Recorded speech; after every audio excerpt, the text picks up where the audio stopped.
খুব সাধারণ কিছু মশলা দিয়ে তৈরি এই আলু পটল আপনাদের অনুষ্ঠান বাড়ির কথা মনে করিয়ে দেবে। নমস্কার, আমি Sharmita and welcome back to my channel. আমার আজকের এই স্পেশাল মেনুটা আপনাদের পুরোটা দেখার সকলের কাছে অনুরোধ রইল। পুরোটা দেখুন কত সুন্দর করে এটা তৈরি করা হয়। প্রথমেই কড়াইটা গরম হয়ে গেলে আমি এখানে 2 টেবিল স্পুন সর্ষের তেল দিয়েছি। আর তেলটা গরম হয়ে গেলে আমি এখানে কেটে রাখা পটলগুলো দিয়ে দিয়েছি। আমি আগেই পটলগুলো ডুমো ডুমো করে পরিষ্কার করে কেটে ধুয়ে রেখে দিয়েছিলাম। এবার এই পটলগুলোকে আমি সামান্য নুন হলুদ দিয়ে নাড়াচাড়া করে গোল্ডেন করে ভেজে নেব।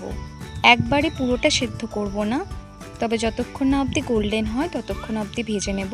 খুব সামান্য নুন আর হলুদ দেবেন যাতে তেলটা কালো না হয়ে যায়।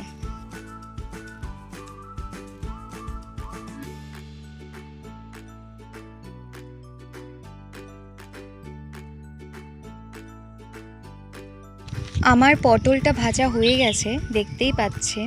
এবার আমি পটলটাকে তুলে নেব একটা পাত্রে।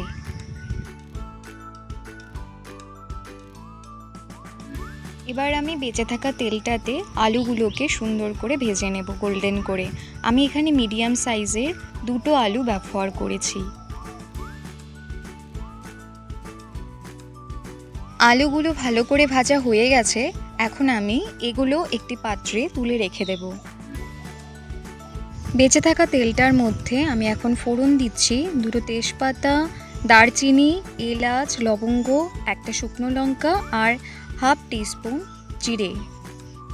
একটা বড় সাইজের টমেটো আমি আগে থেকে পেস্ট করে রেখে দিয়েছিলাম, সেটা আমি দিয়ে দিলাম। আর এর সাথে আমি কাঁচা লঙ্কা আর আদার পেস্টটাও দিয়ে দিব। দুটোকে একসঙ্গে কিছুক্ষণ ধরে রান্না করব, যতক্ষণ অবধি না এটার থেকে কাঁচা গন্ধটা ছেড়ে দিচ্ছে।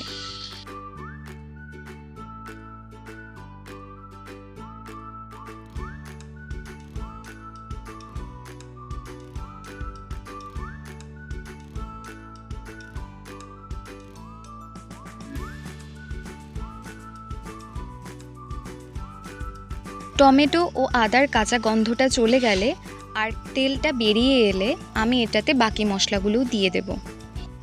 প্রথমেই দিয়ে দেব 1 টেবিল স্পুন হলুদ গুঁড়ো, স্বাদ মতো নুন আর দেব সামান্য একটু চিনি। এই সব কিছুকে ভালো করে মশলার সাথে মিশিয়ে আরেকটু রান্না করে আমি দিয়ে দিব আরেকটা পেস্ট। আমি আগে থেকেই জিরে, কিছু কাঁচা বাদাম আর কিশমিশ পেস্ট করে রেখে দিয়েছিলাম, সেই পেস্টটাকে দেব। দিয়ে আরও কিছু সময় ধরে এটাকে কষাবো। আপনারাও যখন মশলাটাকে কষাবেন খেয়াল রাখবেন গ্যাসের ফ্লেমটা যেন একদমই কমে থাকে। গ্যাসের ফ্লেম বেশি থাকলে অনেক সময় মশলা পুড়ে যাবার ভয় থাকে, অথবা রান্নার টেস্টটা ওরকমভাবে এনহ্যান্স হয় না।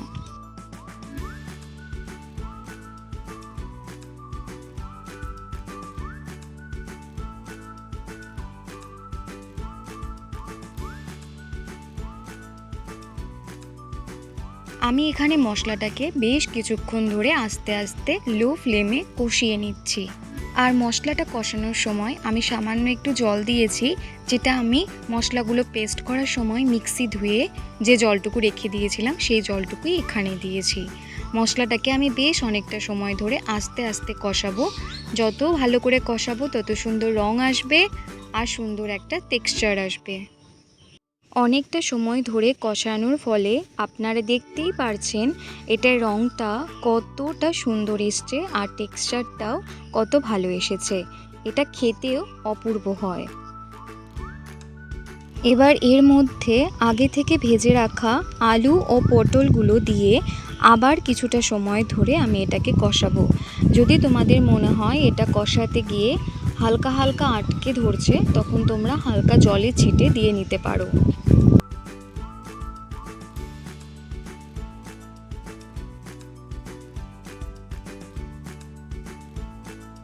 4 থেকে 5 মিনিট আমি এটাকে ঢেকে রান্না করে নিয়েছিলাম। এবার আমি এটার মধ্যে কাস্তুরি মেথি দিয়ে দেব।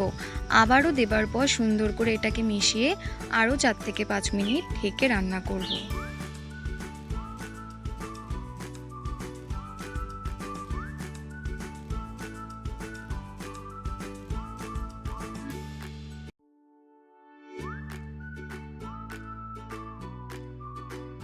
আমার খুব ভালো করে কষানো হয়ে গেছে, তেলও ছেড়ে দিয়েছে।